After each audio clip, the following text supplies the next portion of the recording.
Ya. Buenas tardes, somos el equipo número 1 y estamos conformados por Mauricio Guzmán, Ricardo Guardiana y su servidor Gabriel García. Nosotros vamos a hablar sobre la educación a distancia en México y en el mundo.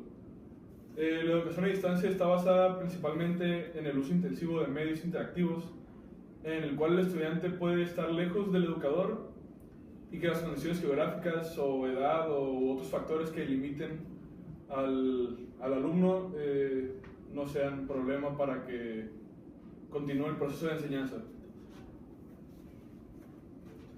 La historia de la educación a distancia en el mundo se basa primordialmente en las tecnologías y cómo iban avanzando durante las épocas. La mayoría de las personas piensan que la educación a distancia surge primordialmente con la invención del internet y con la invención de la computadora y esos métodos, pero no, esta surge desde el siglo XIX con los correos que mandaban a través de cartas y la mensajería.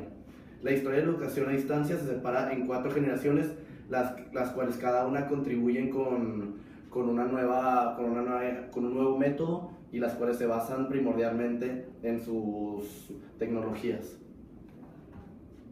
La primera generación de la educación a distancia nace con la meta de brindar cursos a distancia y surge a principios del siglo XX.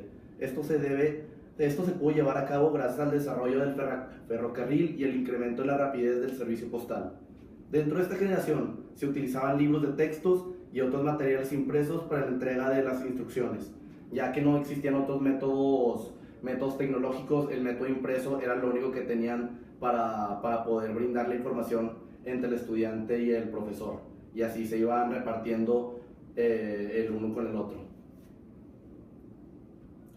La primera generación también surgió en los Estados Unidos.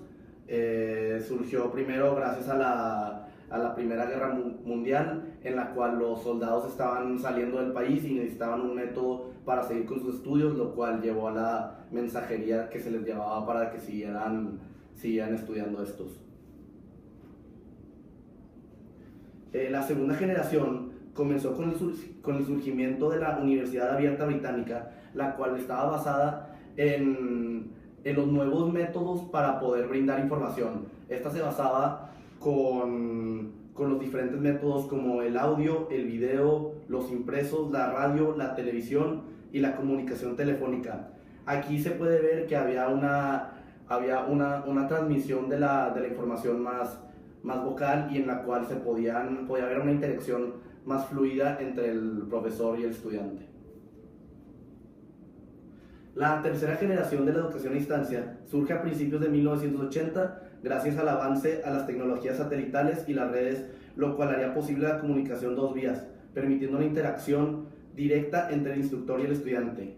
Antes era más cerrado esta comunicación, en la cual solo era recíproco el estudiante, pero ahora se podía tener algo más fluido en lo cual el estudiante y el maestro podían hablar así directamente y que las instrucciones podían ser aún más claras.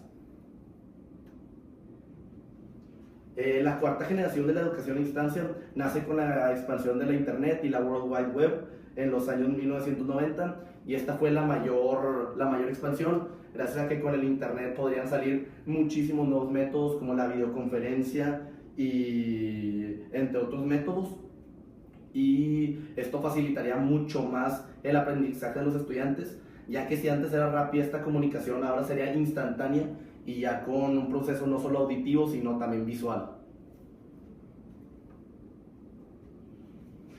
La educación a distancia en México surgió a la par con la educación convencional, lo cual ayudó que México fuera uno de los pioneros de este tipo de educación.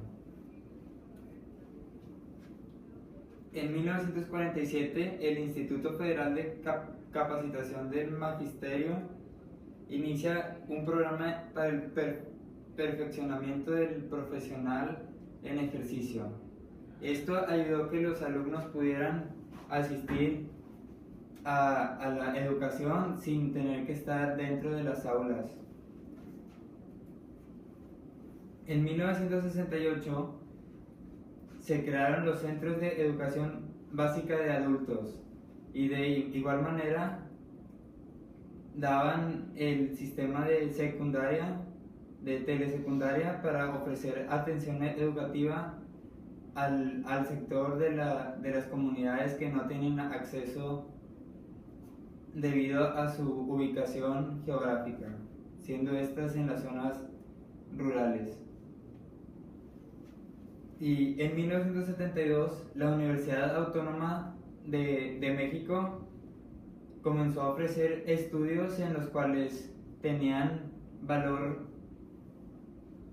similares a los del sistema presencial, lo cual hizo que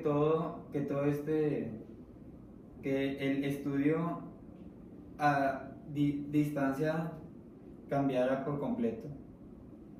De igual manera, el Instituto Politécnico Nacional creó el mismo sistema para ofrecer los títulos con valor curricular. Y para concluir, actualmente las nuevas opciones tecnológicas facilitan esto debido a que con el uso del Internet, las teleconferencias hacen que en México esta modalidad educativa ya sea por la universidad virtual.